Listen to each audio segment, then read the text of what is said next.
Hello and welcome to the Full Throttle Movement. My name is Martin and today we're going to be driving the new Honda Civic Type-R.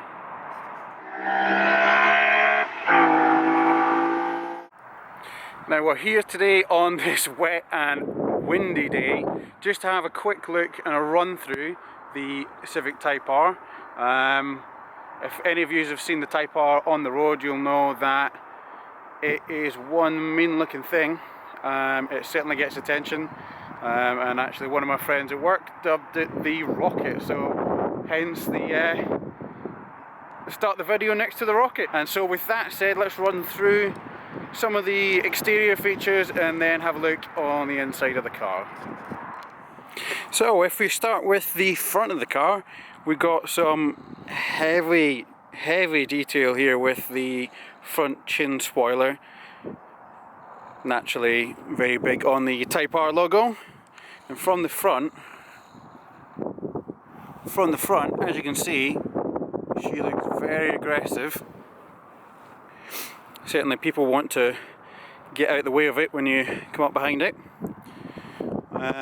Moving across then to the wheels, we've got 19-inch wheels, bendable brakes, Continental tyres, I think they're the Sport 3s. Some heavy detailing around the top of the arch, a la World Touring Car styling, which is what this is roughly based on. With the styling being based on the World Touring Car, there's obviously some aggressive touches here. So we've got the extended wheel arches with some cutaways. Just at the side here, some nice aerodynamic cutaways. Got some side skirt extensions, and if we move on to the back, we've got some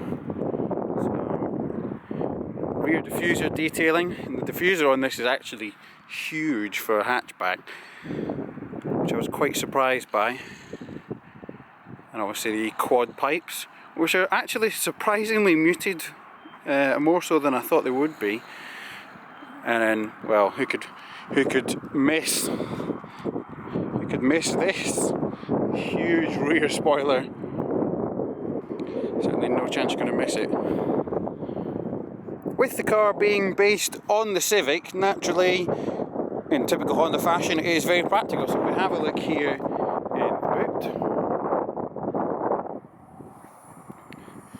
copious amounts of space in this boot, more so than I think you'd need really. No spare wheel in this car, so hence the massive space, but you will quite easily fit all of your luggage needs into this car, and the seats fold flat to give you even more of a load bay if you wanted.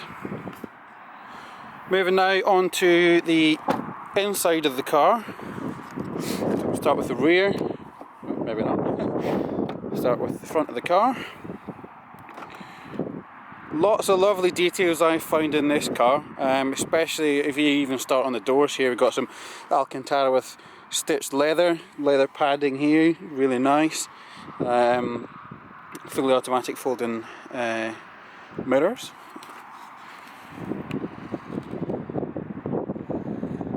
If you have been following me on Instagram and Twitter, you'll have seen a picture of these already, but these are the absolutely stunning and very comfortable bucket seats that come with the Type-R. I'll show you the full inside view in a second, but what we'll do is I'll just show you in the back seat. So top quarter door side. Now I'm just on 6 feet, and as you can see there's plenty of room here, leg wise. If I show you, just have a quick seat inside.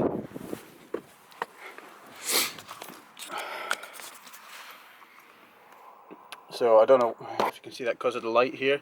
Plenty of space. There's a little bit of padding on each side of the seat, stitched in Alcantara once again. Well, Alcantara with red stitching once again. And there's plenty of space here for me, and there will be the same for two. I'd say definitely only would fit two adults in the rear, maybe one small child in the centre, but yeah, it'd be a bit of a squeeze really. And obviously when you're in the back, you can see the wing. Okay, so now I've shown you all around the back of the car and the outside, let's jump inside and I'll show you around the dash and the front of the cockpit. So here we have the driver cockpit, keyless entry and start, so if I go through that, lovely. So I'll obviously run through some of the details of how the car drives when I do the drive next. I'll run through briefly just a few things on the interior, just so that you know what it's like inside, and then after that we'll take it a drive. So one of the best features for me about this car is the steering wheel and the gear knob. Some of you may recognise the gear knob from Honda Civic Type-Rs or Honda Type-Rs from the past. Seems to be a Honda favourite, so why change it when it's good? Dials are nice and clear on this car. Hold on. Dials are nice and clear on this car. You got plenty of clarity on your revs and your temperatures, etc. The only problem I found is that just because of where I have my seating position, the rim of the steering wheel blocks the speedo. Now that may just be my seating position, others might not find that, but I found that you sit quite high in order to see the speedo, and trust me, you'll want to see the speedo in this car. It climbs at a rather rapid rate. So off to the side here we have the main menu system, so you've obviously got your range information. This car actually has got a few extra features, so it'll read the road signs, and then you'll read the road signs and then put them back up onto the screen for you, so you can't say to Mr. Plod that you've missed the speed limit sign, because it pops up.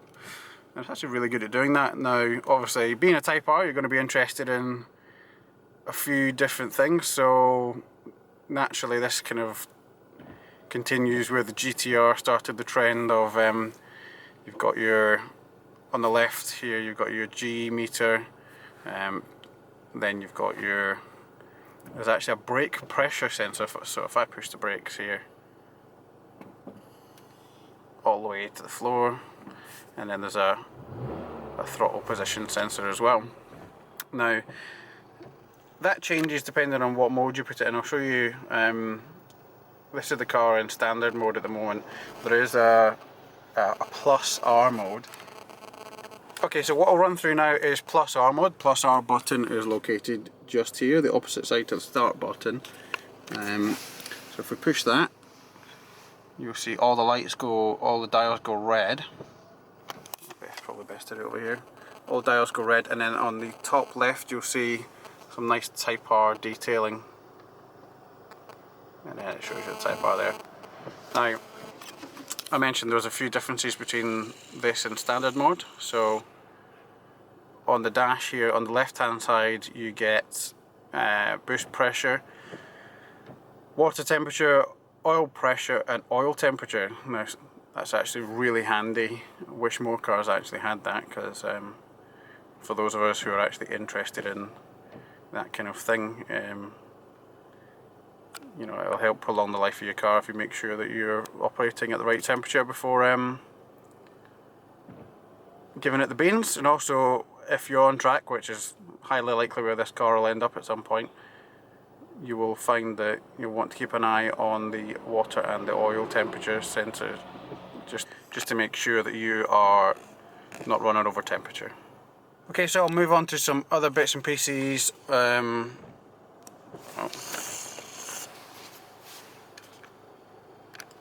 Okay, so I'll run through some more of this menu. You have all those temperatures that I was speaking about. You've got your lap times, 0 to 60 time, quarter mile time, and then your information you had on the normal mode screen. Okay, so some of the features in the cabin, as I mentioned, the aluminium gear shifter, probably one of the best gearboxes manual gearboxes I've ever tried. Certainly one of the best shifts I've tried in a long time. And being a Type R, there's a unique number for each build, which is a nice touch. So you've got your sat-nav entertainment system. To get your sat-nav and entertainment system. Go back. So you've got your phone connection, obviously. This seems to be based off an Android platform, so you can install some apps. And there's the Honda App Store, as well as some other settings, so you can connect it to the internet. You've got a calendar and a calculator, which will actually become quite handy if you're on the road with this car, which quite a lot of people will be. It gets reasonable range on the motorway as well. We're looking at about 40 miles to the gallon I had the other day on quite a long run. So that's more than adequate, really, especially for the performance that this car's got. Some nice touches with some carbon. I don't know if you can see that, and that's some nice carbon on the dashboard there. The vents themselves, there is an option where you can customize some of the these, so you can have carbon on the vents and some other details like this section here of the steering wheel in red or in black, on the piano black finish, the same as the top here. I personally like the red, silver and black combo. It's very Honda, and it works very well.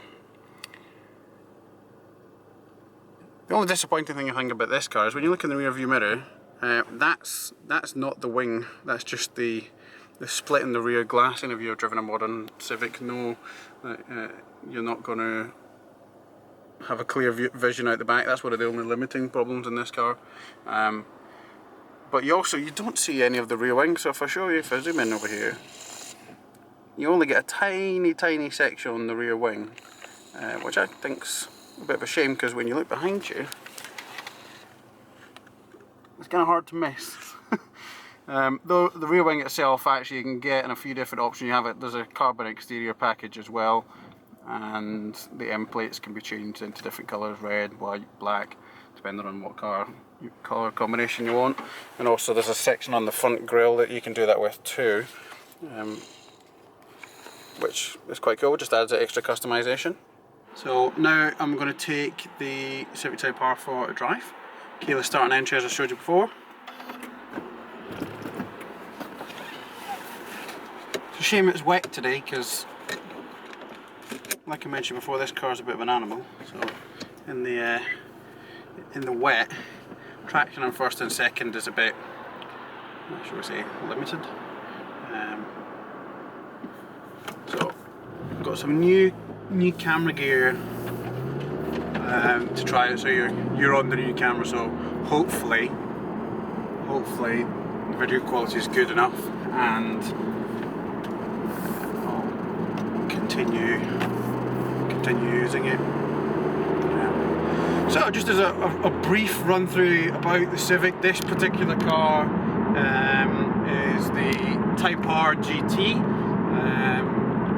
It is top spec. There's a few options missing in terms of visual stuff, but for the most part it's top of the range. It is £32,200, which is a lot of money, but by the same token, you get a lot of car for that amount of money. To give you a bit of perspective, the 135i with no options, when you spec the automatic gearbox, the flappy paddle box, £32,000 roughly. So that's the kind of where we're at in terms of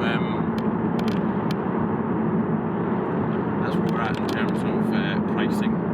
As it is based on the Civic, you do get the civility of the Civic at low speeds, so 50 miles an hour, there's not that much road noise. It tends to be when you get a bit higher than that, the very thin sidewall tyres will cause a bit of road noise. Start again.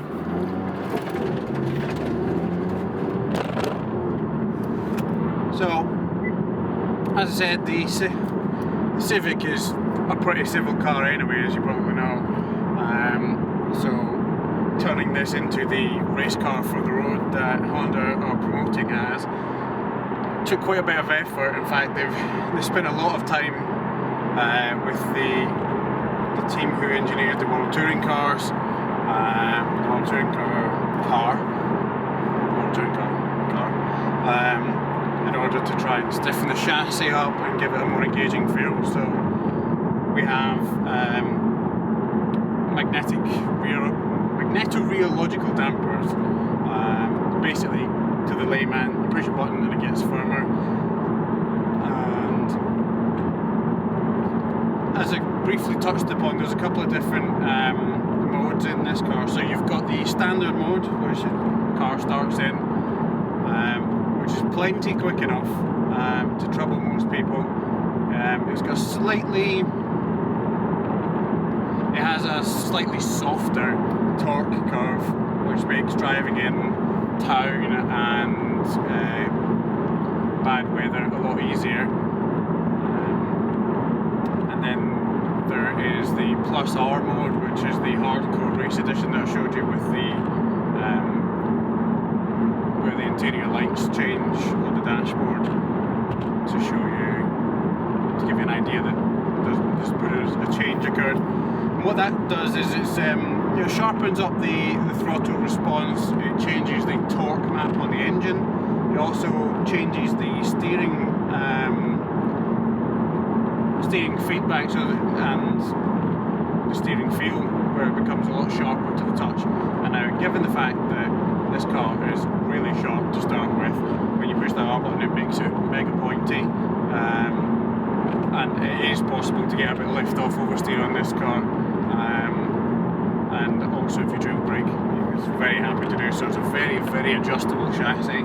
Obviously, to deal with the power and torque that this car has, which is about 305 horsepower and 400 newton meters of torque, to deal with that they've put a limited slip diff in the car, and they've engineered their own version of the same type of suspension that Vauxhall and Renault have did for their done for their hot hatches in order to reduce the torque steer. And to be fair, it does a really healthy job of doing it.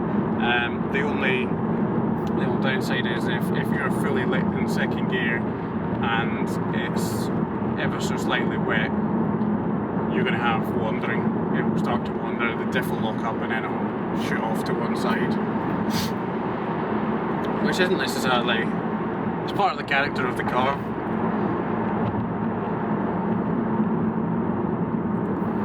And part of the character of the car as well is that it is the touring car for the road. So they've gone to great lengths to turbocharge this engine, which is a first for Honda, really, a turbocharged petrol engine. And I think they've actually done a really good job at it. I mean, there's no screaming VTEC, but it's got the sense of urgency that VTECs of old had. It's just in a slightly different manner, and the numbers on the dial are a lot higher than they were previously. Revs, not so much, revs to 7. It gets there pretty quick, especially if you're pushing on. Once it gets to about 4,000 revs and the turbo is fully kicked in, it wants to zap to the red line as quickly as possible, and that's only a good thing. That is only a good thing, and it adds to the sense of urgency that this car has got. So, with all that said, you obviously expect this car to be pretty rapid, and they quoted not to 60 times, something like 5.7 seconds, and goes on to 168 miles an hour, which for a hot hatch is quite frankly bonkers, and it does go rather well, and you do get nice noises to go with it. I am a bit disappointed that it doesn't have a more characterful tone. I am slightly disappointed in that. I expected there to be a bit more in terms of likeable noise, and especially with those 4 quad pipes at the back. Not actually overly sure how loud this car is outside. It's certainly loud enough inside that you wouldn't need an aftermarket exhaust on it. Guaranteed, obviously, with it being a Civic Type-R, someone will put an exhaust on it at some point, and it'll probably sound quite good. One thing I think it's lacking though, just to add to the whole character front, and it's probably because it's quite an efficient car. When I drove the John Cooper Works Mini in August, there, just it was at a media day, I was immediately taken with pops and crackles that were engineered into the car. So every gear change, every time you were off the throttle, every time you went on the brakes, on the overrun, all of those things. Well, even when you changed up a gear, it popped. Now obviously I think that's a bit engineered, a bit too far engineered for me, but I still like it. Even the Kia Ceed that had the occasional burble and crackle, this thing doesn't do it at all, and I think it's really missing that little piece of character, because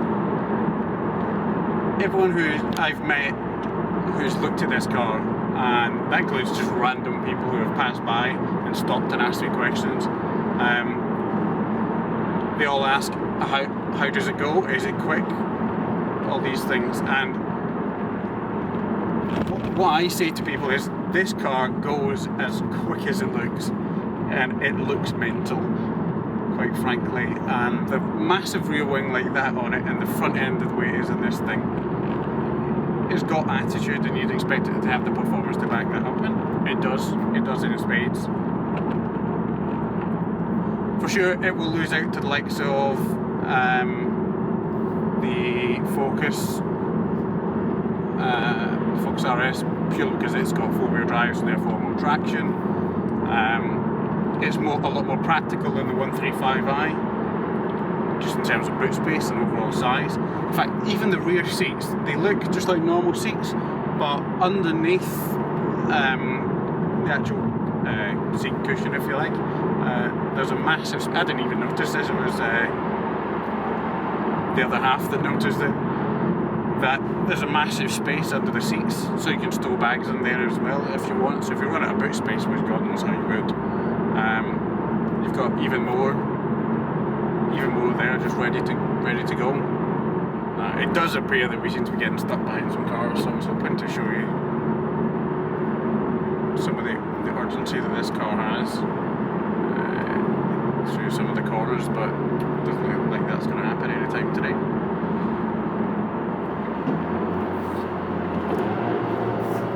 So drop it down to second, and there's no turbo lag, so second gear, 3000 RPM, 30 miles an hour, pin it. That's wheel spin, tiny bit of wheel spin in third. One thing that's not overly mentioned in this car is the brakes.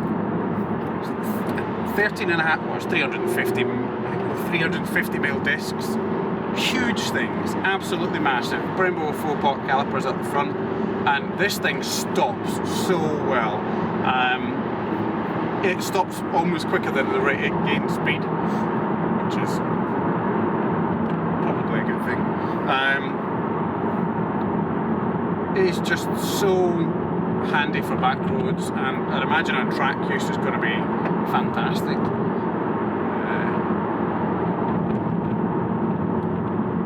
It will be fantastic on the track, especially in R mode, where the track's perfectly smooth and you can attack it really well. Because although this is really sharp in terms of the front end feel, now with the Plus R mode changing the steering, that kind of suggests to me that this is an electrically operated steering rack. Now, it's been getting some amount of flack recently, having an electric rack on performance orientated cars. Everyone wants that little grainy feel of texture of the road.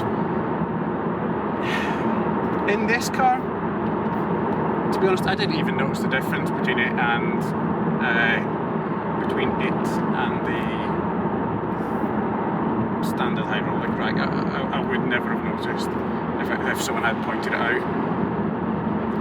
Granted, the on-centre steering doesn't have much in the way of feel. There is a bit of vibration through the steering to give you a bit of feedback, which is good. But it's direct, it goes where you want, it points where you're pointing, and there's no kind of issue or problem with feedback. You don't feel disconnected. You have an idea of where the car is going to go when you turn the steering wheel, which is obviously what you want. And that's obviously enhanced when you put the plus R button on. The steering heavies up a little bit, and the actual if you're on a constant throttle and you push the R button, the car leaps forward ever so slightly, with the feeling that you're in a race mode and there's something special happening. 400 Newton meters in a car this size is pretty decent.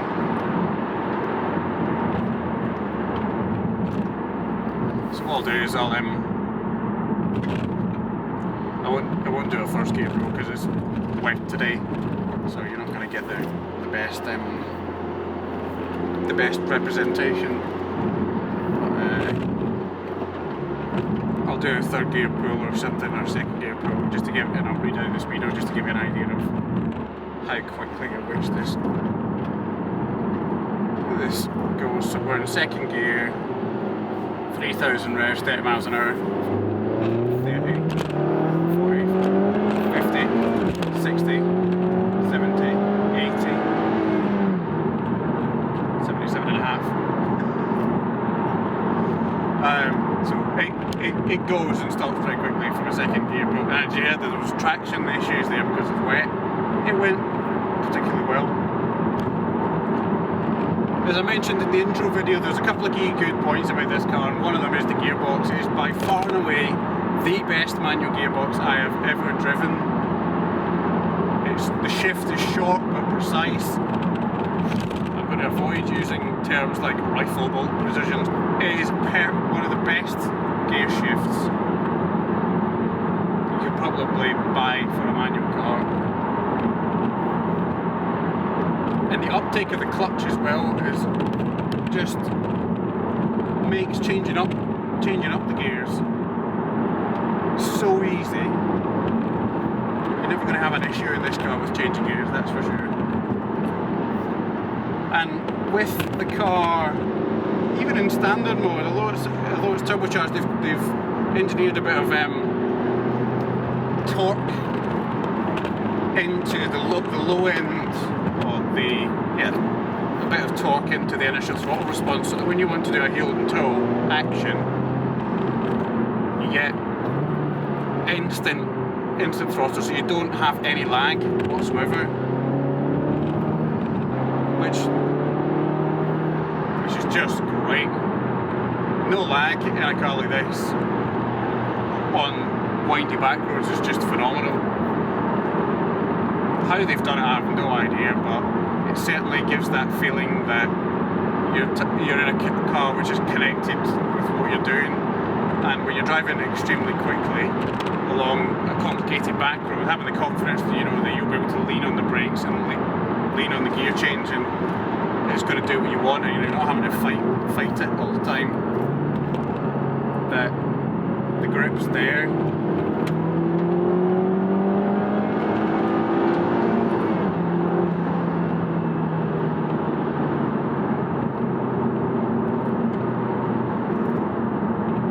Everyone's having a go about the new 911, said the new 911 is rubbish. In fact, there's been a few people who haven't said that, but the people who have said that the 911 now is dull and boring because it's turbocharged, yeah, I can understand that, because it takes away from the NA kind of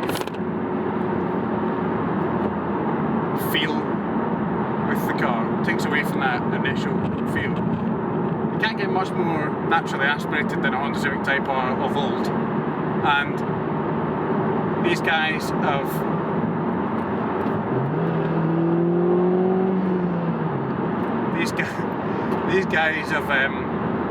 done such a good job at making a turbo engine, which is kind of in keeping with the character of the original Type-Rs, that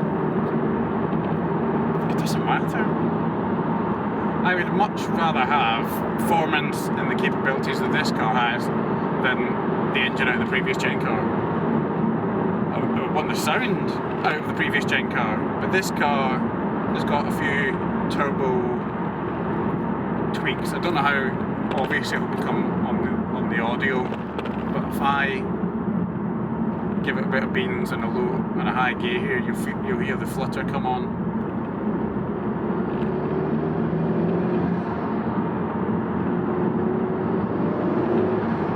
If you can't hear that, that's a shame, because it's actually it's quite characterful. I'll run through some of the options that the car's got just to kind of give you a brief outline. If you want more information, you can go on the Honda website and they'll be able to explain a bit more.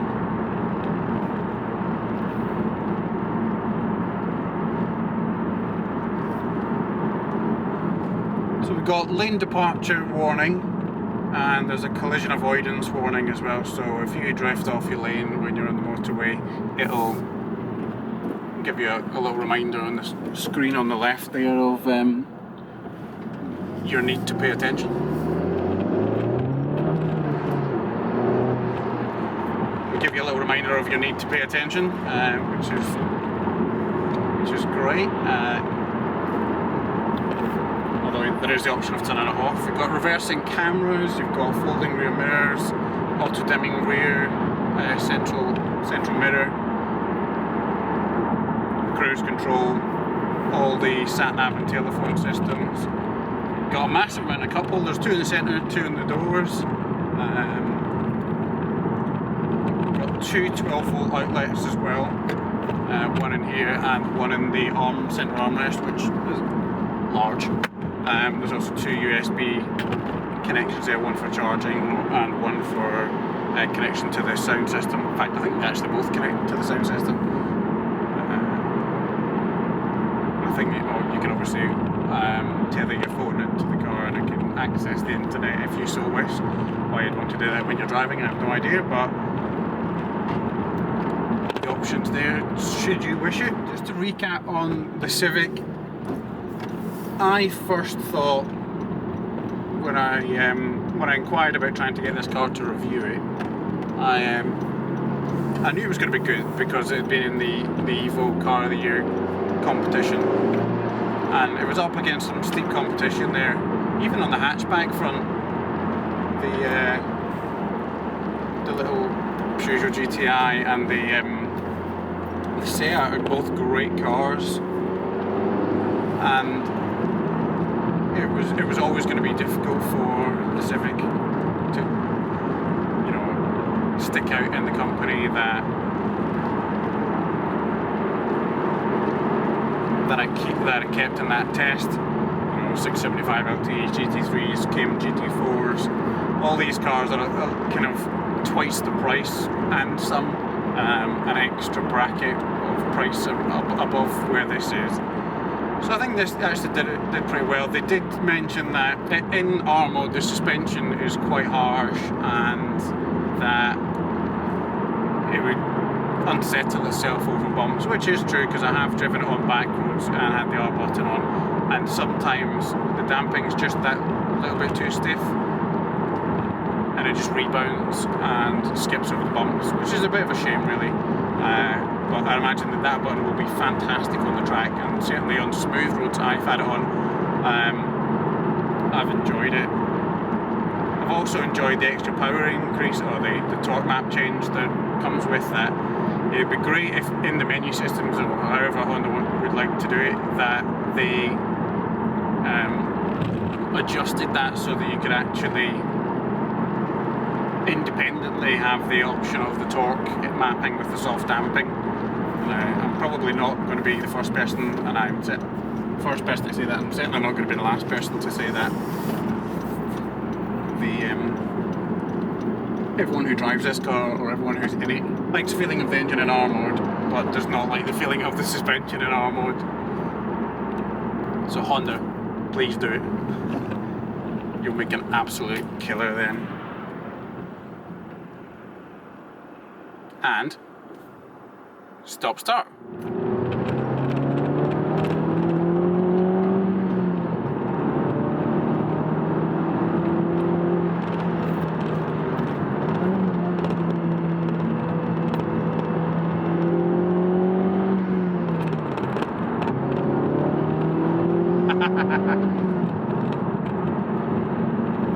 What a thing! Oh.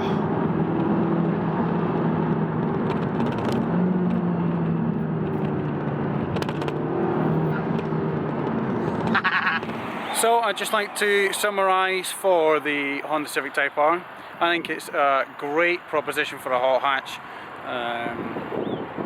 Hardcore, granted, but certainly one that I would be considering purchasing if I was in the if it was in the realms of being able to purchase it. Then I'd certainly be wanting to buy one, and that's coming from me who really likes the M135i. It's just, for me, it's mental, and it looks mental, it goes mental, just the way a hot hatch should. So if you're in the market for one, go down to a Honda dealership, try one out. You will be pleasantly surprised. Granted, maybe on a wet day you might be overly surprised, but certainly on a dry day, go and take one for a drive. I'd be more than happy to recommend it to anyone. Civic, so many thanks to Honda Press guys for giving me the Civic for the week. It's been fantastic to just enjoy Honda's latest offering. Looking forward to the S2000 and the NSX coming at some point in the next year or so. Maybe I even get a chance to try them, who knows. Please click subscribe and thumbs up this post, and please check out the fullthrottlemovement.com for the full paper, the full written review for this car, and check out the Full Throttle Movement on Instagram and Twitter.